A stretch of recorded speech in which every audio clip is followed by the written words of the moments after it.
Victoria Sterling had built her empire with the precision of a surgeon and the ruthlessness of a shark. At 34, she commanded a tech company worth billions, her corner office overlooking Manhattan like a throne room. She'd clawed her way to the top through 16-hour days, strategic calculations, and an ironclad rule. Emotions were liabilities, relationships were distractions, and vulnerability was weakness. Men had disappointed her at every turn. Her absent father, the college boyfriend who stole her startup idea, the business partner who tried to force her out. She'd learned to need no one but herself. "I don't need men," she'd declared to Forbes magazine just last month, her steely gaze capturing the essence of modern female entrepreneurship. The quote became a rallying cry, plastered across social media by thousands of empowered women. Victoria wore it like armor,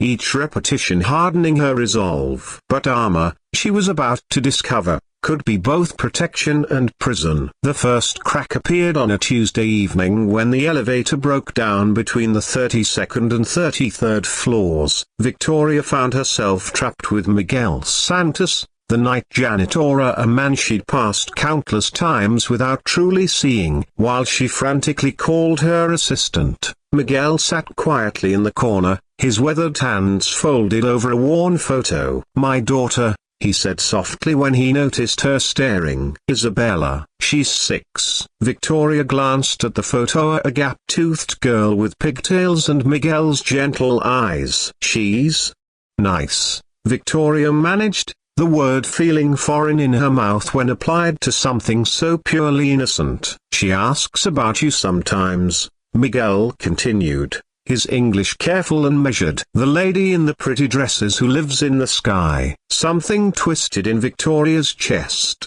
but she pushed it down. Children were complications she'd systematically avoided, just like everything else that might soften her edges. The maintenance crew freed them 20 minutes later, and Victoria thought nothing more of it until the following Thursday when she worked late again. As she headed to her car, she heard it, a small voice echoing in the empty parking garage. "Daddy, I'm scared." Victoria found them huddled by Miguel's beat-up Honda, the man from the elevator and the girl from the photo. Isabella wore a thin sweater despite the October chill, clutching a stuffed elephant with one missing ear. "Mrs. Chen had to go to the hospital," Miguel explained apologetically when he saw Victoria. "Usually she watches Isabella when I work, but tonight I can wait in the car," Isabella said solemnly, far too mature for her 6 years. "I'm brave." Victoria should have walked away, should have climbed into her Tesla and driven home to her pristine apartment with its white walls and silence. Instead, she heard herself saying,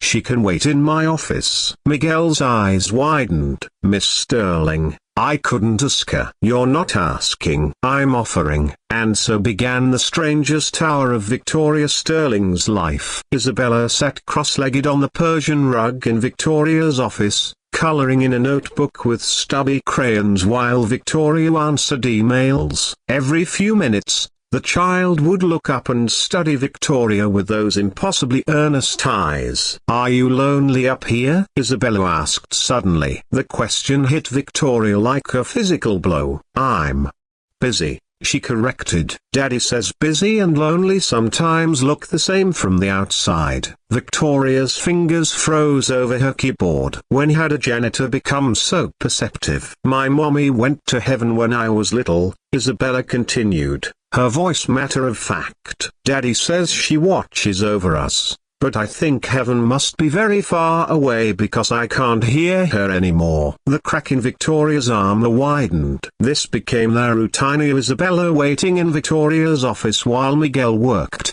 Victoria slowly learning to navigate conversations that had nothing to do with market shares or quarterly projections. Isabella would tell her about school, about her best friend Maria who had 2 mommies, about how she wanted to be a scientist who discovered new planets. "Why don't you have kids?" Isabella asked one evening, looking up from her coloring. "I'm too busy," Victoria replied automatically. "But who takes care of you when you're sick?" "I don't get sick." "Everyone gets sick sometimes. When I had chicken pox, Daddy made me soup and read me stories." And Isabella paused, studying Victoria intently. "Don't you want someone to make you soup?" Victoria found herself thinking about that question during board meetings, during conference calls, during the long silent evenings in her apartment. She started keeping juice boxes in her office refrigerator, bought a small basket of books for Isabella's visits. She told herself it was just being practical, nothing more. The night everything changed started like any other. Miguel was cleaning the upper floors while Isabella worked on homework at Victoria's desk, her tongue poking out in concentration as she traced letters. Victoria was reviewing contracts when she heard Itar's soft sniffle, then another. Isabella was crying, trying to hide it behind her hair. "Hey," Victoria said, her voice gentler than she'd known it could be. "What's wrong?" "Tomorrow is Bring Your Mom to School Day," Isabella whispered. "All the kids will have their mommies there, and I'll be the only one without." Victoria's heart cracked completely open. She knelt beside Isabella's chair, something she'd never done for any not clients, not board members, not even her own reflection. "I'm sure your daddy could come instead." Isabella shook her head. "He has to work. And besides, it's for mommies." She looked up at Victoria with eyes full of desperate hope. "Can you be my mommy, just for one day?" The words hung in the air between them, fragile and powerful and absolutely terrifying. Victoria, who had built her life on certainty, found herself drowning in the enormity of what this child was asking. Not just to attend a school event, but to step into a space in Isabella's heart that had been empty for so long. "Isabella, I don't know how to be anyone's mommy. But you take care of me here," Isabella said simply. "You got me the juice boxes I like, and you don't get mad when I ask questions. And you always make sure I have enough light to read." "That's what mommies do." Victoria felt something inside her chest break open, not painfully, but like a flower finally blooming after a long, cold winter. All her rules, all her walls, all her careful isolation suddenly seemed less like strength and more like fear. "Okay," she whispered, the word barely audible. "Okay. Yes." Isabella's face lit up like Christmas morning. She threw her small arms around Victoria's neck, and for the first time in decades, Victoria allowed herself to be held. The next afternoon, Victoria Sterling, a CEO, Forbes cover story, woman who needed no Ania, sat in a tiny plastic chair in Isabella's classroom, watching her daughter. When had she started thinking of her that way? Present her science project about the solar system. Isabella beamed every time their eyes met, and Victoria felt something she'd never experienced before: the fierce, unconditional love of a mother.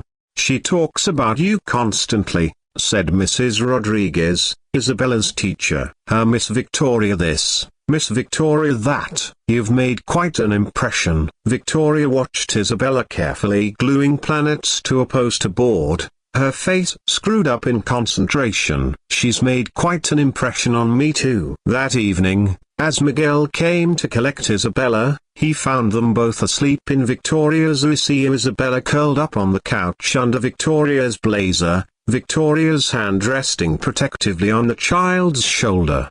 "Miss Victoria," Isabella mumbled sleepily when she woke up, "can you really be my mommy? Not just for school, but for always?" Victoria looked at Miguel, seeing not the janitor she'd ignored for years but a good man who'd raised an extraordinary daughter alone, who'd taught her about planets and kindness and the bravery of being vulnerable.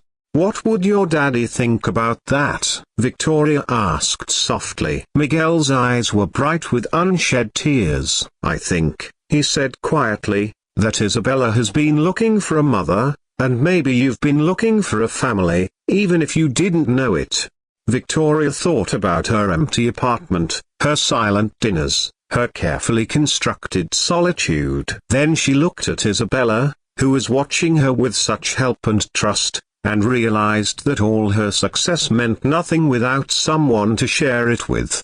"I don't know how to do this," Victoria admitted. "I don't know how to be part of a family." "Neither did I," Miguel said. "But Isabella taught me that families aren't about knowing how, they're about choosing to love, every day, even when it's scary."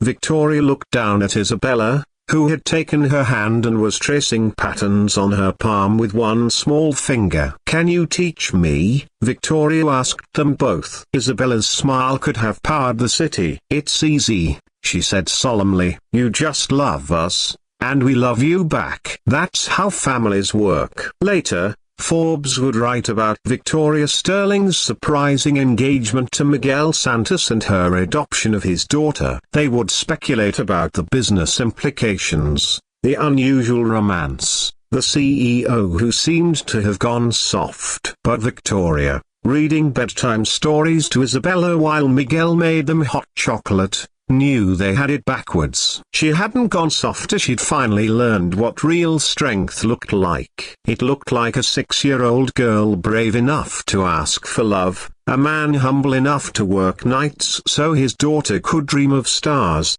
and a woman finally strong enough to admit that needing people wasn't weakness at all. It was the most human thing of all. "I love you, Mommy," Isabella whispered as Victoria tucked her into bed in their new home, a house with a yard and noise and beautiful, chaotic life. "I love you too, sweetheart," Victoria whispered back, and meant it with every fiber of her being. She'd been wrong about needing no one. Sometimes the most powerful thing a person could do was open their heart and let themselves be needed in return.